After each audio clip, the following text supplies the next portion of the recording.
김남희 의원님 수고하셨습니다. 이제 우리 대한민국은 민주공화국이고 법치국가 맞지요? 네, 헌법에 따라 대한민국 주권은 국민에게 있고 대한민국 대통령은 헌법을 준수하여 헌법과 법률에 따라 직책을 수행하여야 하지요. 네, 대통령이라고 하더라도 헌법과 법률의 테두리를 벗어나 국민의 기본권을 침해하거나 국가기관에 위해를 가할 수는 없는 것이죠. 그렇다고 생각합니다. 국민의 생명과 신체와 안전은 국가가 보호해야 하고 함부로 침해해서는 안 되죠.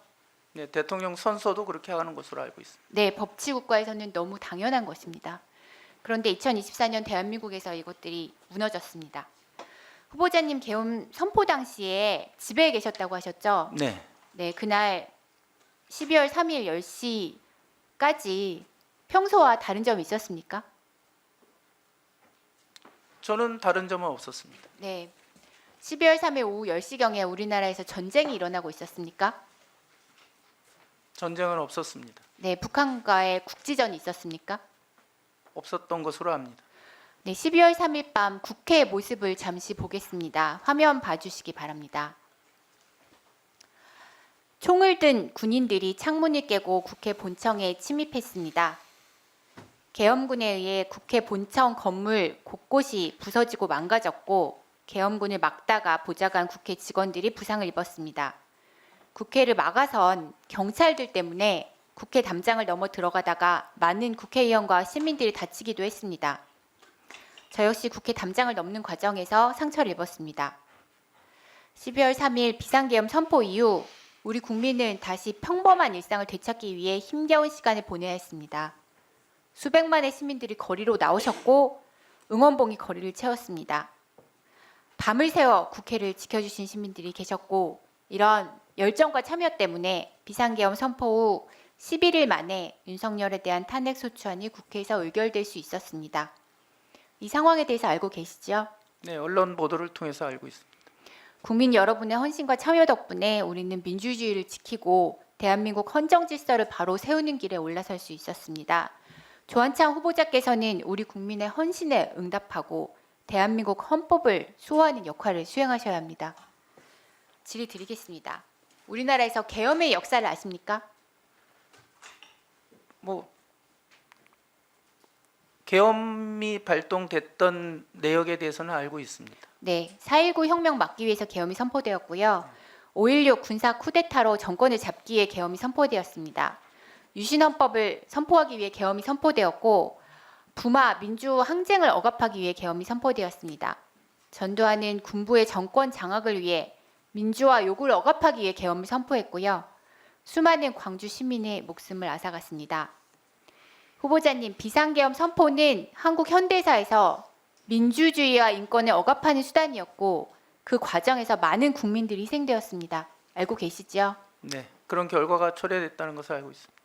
조한창 후보자님, 독재를 연장하기 위해서 긴급조치를 내린 박정희 대통령의 유신 계엄령이 위법행위라고 보십니까? 법률적 판단이 있었고 그 판단에 대해 동의를 합니다.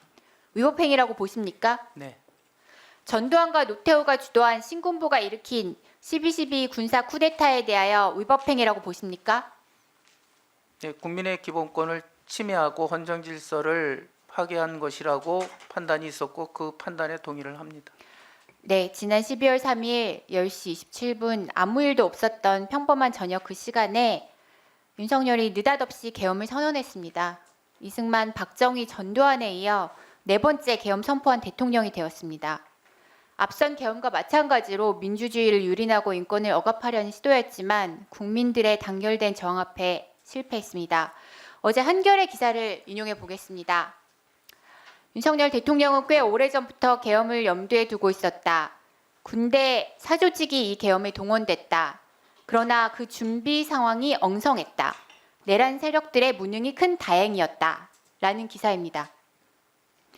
그리고 또 어제 행정안전위원회 현안 질의에서는 계엄을 사전 기획한 노상원 전 정보사령관의 수첩에 정치인, 언론인, 종교인, 판사 등이 체포 대상으로 적시되었으며 이들에 대한 사살이라는 표현까지 담긴 것이 확인되었습니다. 기사 보셨죠? 다 보지는 못했습니다. 네. 계엄을 모의한 자들이 조금만 더 유능했다면 오늘 인사청문회는 없었을 것입니다. 그리고 저를 포함해서 이 자리에 있는 의원님들 중에 지금 여기에 없었을 분들도 있을 수 있습니다. 후보자님은 12월 3일 당시 우리나라에 전쟁이나 북한 간의 국지전이 없었다고 답변하셨죠. 네. 네, 12월 3일 당시 전시 사변 등 계엄 선포 요건이 성립된 상황이 아니었다라는 점에 동의하십니까? 그 부분은 지금 헌법재판소에서 심리 중에 있습니다. 또 일부 견해가 다른 부분도 있어서 명확하게 제 의견을 이 자리에서 밝히는 것은 적절치 않을 것 같습니다. 어떤 2분. 어떤 다른 견해가 있습니까? 그러니까 비상계엄의 상황에 대해서 발령된 상황 자체에 대해서 뭐 견해가 좀 있는 것으로 언론 보도를 통해서 알고 있습니다. 그러면 전시 사변 등 비상계엄 선포 요건에 성립되는 상황이 있다 이런 견해를 얘기하시는 겁니까?